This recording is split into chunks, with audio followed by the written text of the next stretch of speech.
Hello, everyone, and welcome to the first episode of our second season of Vijf Vragen, or 5 Questions, as we would say in English. This is our podcast featuring the people of the Netherlands' diplomatic network here in the U.S. We're talking with the diplomats and policy officers about the strong bonds between the United States and the Netherlands, as well as our diplomatic work in the U.S. We're focusing on the collaborations between our two countries that make our relationship a partnership that works. I'm Jeff Allenak from the Embassy's Communications Office, and I'm talking with Ruth Schipper, who is the Deputy Head of the Economic Department here at the Embassy. Thank you for joining me today, Ruth. You're very welcome, and I'm very pleased to be here. What an honor to be able to kickstart the second season with you. Oh, thank you so much. I asked you to join me today to talk about the long-time trading relationship, or our economic ties, as we like to say, that exists between our two nations. But before we crunch the numbers of that discussion, I'd like to start with a more basic question.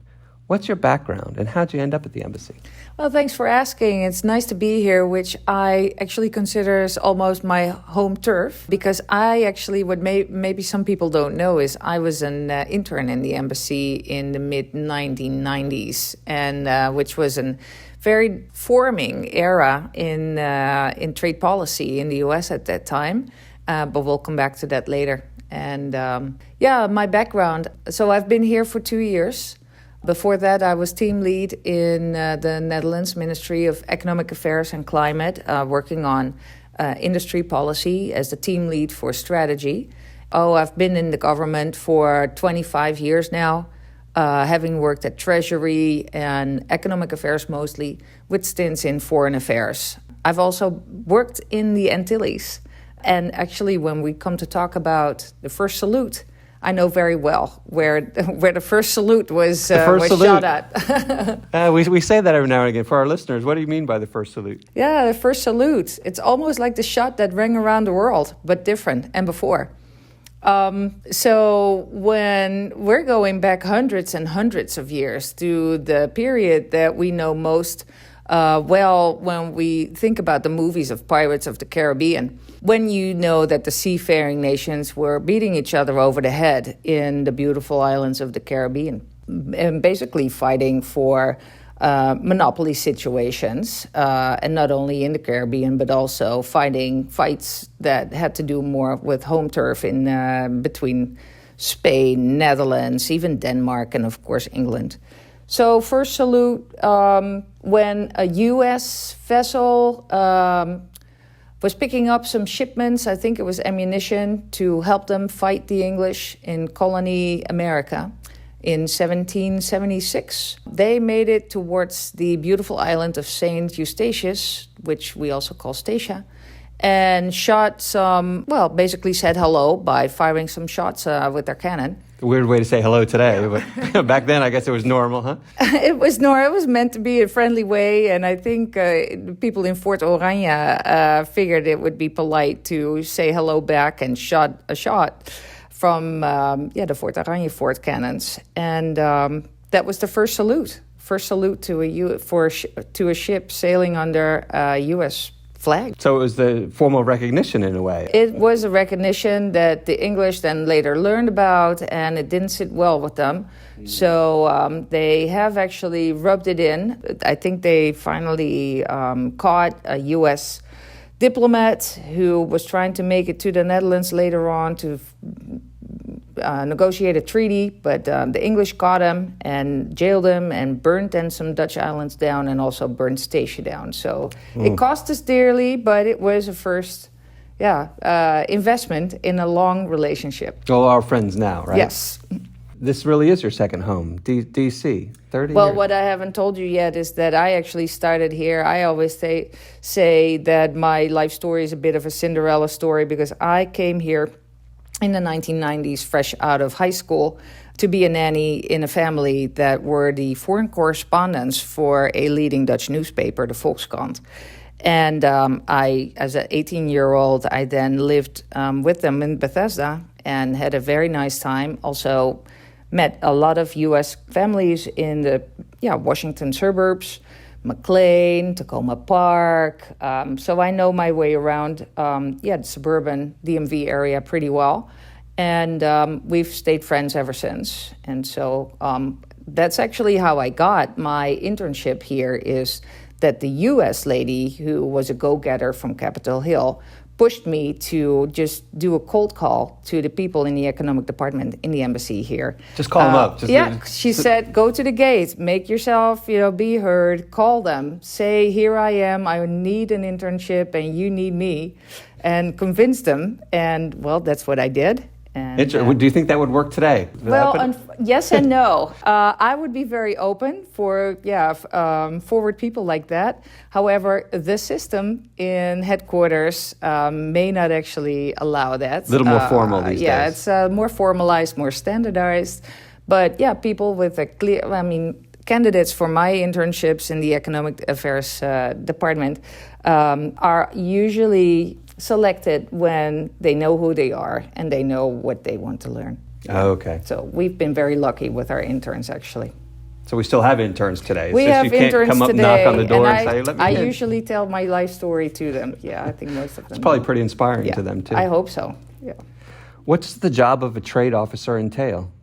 Formally, I'm the trade counselor here, and I stay in contact with, let's say, the people, my counterparts on the Dutch and EU side.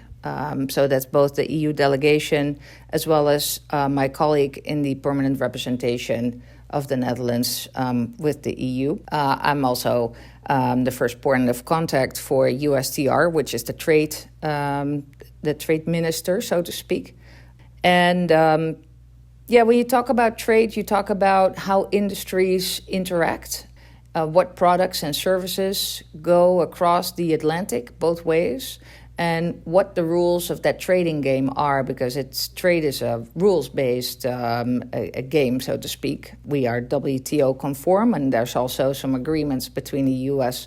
and the EU that shapes our trade patterns. So the WTO, are they the ones who are setting the rules then to make sure that they're setting the rules because we don't currently have any other rules. That means that the Netherlands doesn't negotiate their own trade agreement with the US. It's the EU that does it for all of the EU member states. And currently we had been working on a trade agreement, but it had come to a halt I think in the era before the Trump administration even. And we currently only deal with the U.S. still in a very meaningful way, but not leading to what could be considered a more classic trade agreement that deals with market access and trade tariffs. But we are now engaged in a structured dialogue under the TTC, which is the Trade and Technology Council. So it sounds like if the Netherlands had somebody invented a widget and they wanted to trade with the U.S., you would go through the EU and WTO maybe to make sure that... No, actually, if an SME has something to sell, they can easily sell it. It's just that the customs organizations would figure out if the product is conform U.S. standards and whether there's any tariffs or other, basically whether there's tariffs that will be imposed on that product. And I hesitated because there's also such a thing as non-tariff barriers. So that's where the embassy actually comes in. And also the EU does it to advocate that the playing field should be level and there should be no such thing as trade barriers, which can take the shape and form of, for instance, procurement requirements that aren't as fair to, let's say, non-U.S. products as they would be to domestic products. And there's actually more of that. I hesitate because now we're getting into the realm of strategic industry policy, and I think trade and strategic industry policies are two sides of the same coin. Sounds a lot more complicated than I ever would have thought to begin it's with. not that complicated, it's just a lot. Everything is interdependent. And staying abreast of also what's important to Netherlands and to the EU as industries and technologies to kind of support and stimulate further. Okay. How would you describe the nature of our economic ties? Well, the nature of our economic ties have always been very intense and very good. Our economies resemble each other, and we will see that in the trade patterns, especially the type of products that we import and export to and from each other. So we're complementary, and we're also wonderful partners in knowledge sharing. So not only is there B2B contact, but also K2K.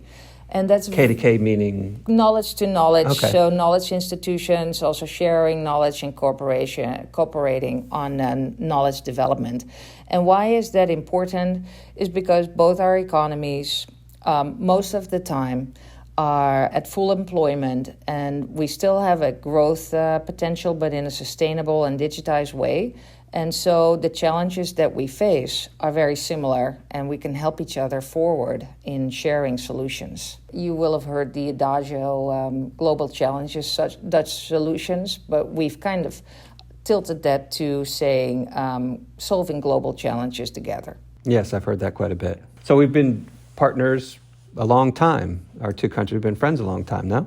You mentioned the first salute earlier. Oh yeah, we always go back to the first salute, but of course we've been trading partners ever since. Well, I guess the Dutch set foot on the ground here so many hundreds of years ago, when New York was still called New Amsterdam. So when we say we've been friends for 400 years, we're not talking to the governments as they exist today. It's more the people? Yeah, I guess absolutely. And that's actually a nice example of how economists have really figured out that steady relations contributing towards, well, in the end, world peace, sit on a sound economic relationship. That's another answer to your question, what are the ties between the US and EU and Netherlands, is that we all look at a changing world and a changing geopolitical system in the same way. So our new adagio is open but not naive.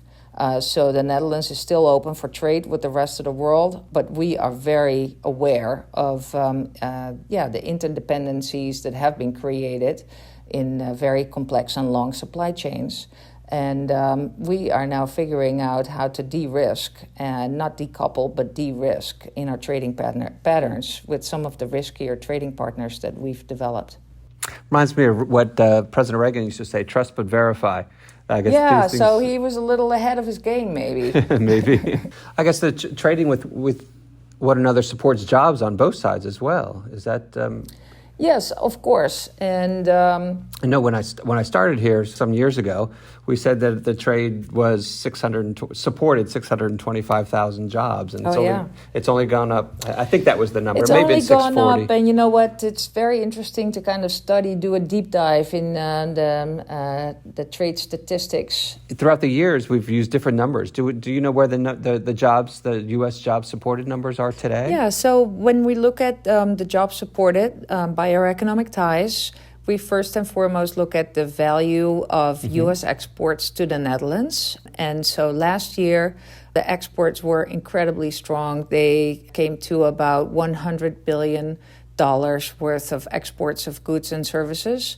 And so the jobs affiliated in those export sectors amount to about 400,000 jobs. And this is calculated by the Bureau of Economic Analysis, which is part of the Department of Commerce. And then on top of that, so we don't only look at the U.S. exports, but we also look at the Dutch foreign direct investments, and especially in companies that are majority owned by a Dutch ultimate beneficial owner. Those companies are reported to support 600,000 jobs. So put two and two together, we come to a very high number that hovers just a little bit below the 1 million jobs supported nowadays. Almost 1 million. So when you say that, like the Dutch company, we have a giant near us at home. Yeah, sure. That and that's where we shop every day, every week. Some weeks it's every day, but we shop regularly there. And so that ultimately is owned by a Dutch company. So in some ways, those are the jobs that are being supported. Yeah, we can talk about that, but also job creation in companies such as ASML that have a strong foothold here as well, and other companies, you name them. We have Heineken, NXP, Booking.com. So when they have employees here, those are the jobs that are included in that million, or almost absolutely. a million. So Heineken, DSM, XO, ASML, Signify, NXP, KLM, Booking, Randstad, Aegon Transamerica, and even, well, funnily, even IKEA is officially registered now as a Dutch multinational. But companies such as those, but probably also companies that are a little more difficult to come up with on the cuff of our sleeves, are all considered U.S. companies that are ultimately Dutch. And the employment that they support is attributed to the Dutch investments in the U.S. Okay, that's good to know. And we say supported, so it's not that that the trade is creating a million jobs every year, but there's creating some. But the supporting is that we always say support to keep a little bit of leeway, because we say attribute. We attribute those numbers back to exports and Dutch investments in the U.S., but it is very hard to make that causal relationship. Yeah, unless you have a Dutch company that is brand new here and they hire 50 employees, for example, then you could say those were created this year. But the employment that actually sits in companies and majority ownership of those companies is ultimately Dutch, then then you can really say those companies have created that employment. Sure. And just one example is that the ASML government affairs people say that they have been really hiring here on American soil. So that means that it's ultimately based on in a way the investments of a Dutch company here. Yeah, true. Well, the next question that comes to mind is, why is it important for countries to trade with one another? But I feel like we've talked quite a bit about that. Ultimately, it comes back to the rationale for any company to see where it sources its stuff, and an entrepreneur to see what it buys from whom is efficiency and knowledge and value for money. And when you look at it from a country's perspective, it's also first and foremost growth creation, but we also regard growth as one variable in a broad welfare perspective. So you know that there's now a push for growing more and more, but also pushed back by people who are concerned about the carrying capacity of the planet, and they're right. So it's not growth per se, but it's the broad welfare perspective that we hold on to, and therefore we really look at adhering to labor and environmental standards when we trade with each other. Mm-hmm. What makes Dutch and American entrepreneurs such a great match? Well, I think we are so meaningful for each other, and we speak each other's language. As economies, we're compatible. The type of products and services that we trade with each other are compatible. But of course, the Dutch also bring something new to the game. So when you take a step back from the macro level to the micro level, I immediately think about the people that come here that are very ambitious scale-ups that our colleagues in the Scale NL program bring to the East Coast and West Coast to meet with the venture capitalist funds. And usually the Dutch are direct. They say what they mean, and they mean what they say. They try to come up with an innovative product or service or a new angle. We're very creative, so our creative sector in an organized way is also very visible here in the U.S. And we're pretty good at what we do and what we deliver, I would say. So I think that's appreciated by the counterparts in the U.S. In the other way around, too, I think the U.S. business enterprise they usually are very straightforward. They know what they want, and they're very efficient in the way that they carry themselves in meetings. So I think just the overall way that we engage, interact, that works. Okay. What does the future hold for trade between our two nations? Well, that's actually a difficult question to answer because you're asking me to look in a crystal ball. Well, the lottery numbers are coming next, so you have to get this one right. No, but it's we. I touched upon this in a little bit, talking about how the let's say how internationally we look at trade differently because our global trading system is changing. WTO has been under pressure. Geoeconomically, geopolitically, we don't trust some of the trading partners as much. We've ostracized Russia. We are not decoupling but de-risking in our relationship with China. So that is one line to answer, and it's difficult. It might mean that transatlantically we will hold each other's hands even more tightly than we have. We also have to look at the regular economic ups and downs. We have been coming out of the COVID time very strongly here in the US. Also in the Netherlands, the economy took a dip, but we're growing out of that dip. However, when you talk to the economists and banks and the central bank, they will say that 2024 is going to be a tough one. And growth may slow down, come to a halt. Trade is just a reflection of how strong our economies are. So we may have to, lower our expectations a little bit. Also, we are going into a tumultuous year of elections, both on the U.S. side and also even in the Netherlands and also in the EU. The Commission will change. So all those changes mean, a step in place, so to speak. Of course, private sector will keep on doing what they do, but who knows what administration we will come out at and what that will mean for tariffs, because basically that's really the proof of the pudding is will there be more impediments to trade on the U.S. side? And that's something that we would have to be careful of.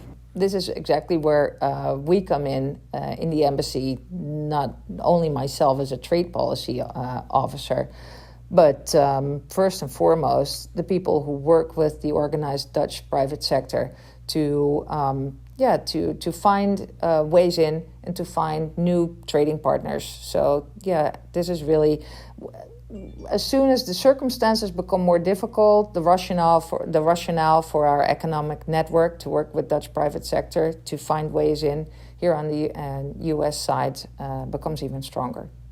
And more important, your work more important too, to find those opportunities. Yeah, I think so. Mm-hmm. Okay, I just have one more question for you, Ruth, and this one might come as a little bit of a surprise. I didn't always like to end with one that comes out of the blue a little bit, but you mentioned it a little earlier that you were here 30 years ago as an au pair and also an intern here. So it's been quite a while since you've seen the district. What is the biggest change you've seen in Washington, D.C., other than the fact that we have a Major League Baseball team again? Well, it's actually funny because I often think about my early days here when the area where the baseball stadium now sits used to be a scary zone to get into, and yet me and my friends would venture into there because there was a very fun place to go out and dance called Tracks. I don't know if you are old enough to remember that place. It was quite edgy. I've never been there, but it sounds familiar to me. Yeah. So that's changed. I think it's so impressive with the amount of investments that flow into the city to really make a change. And for instance, the 8th Street corridor with the streetcar that came in, and also the whole area around 16th Street pushing into 15, 14, 13th Street, making that a lively area that used to be dodgy. Mm-hmm. And A little bit more melodramatic is that they tore down the first shopping mall that I would go to and have some lunch with my girlfriend, which is the Matza Gallery at Friendship Heights. That's gone. That's a goner. I thought you were talking about White Flint Mall. Well, the White Flint was before that, and Yeah. that is, some people may not remember how important it was that when Gorbachev first came over in the 90s to the U.S.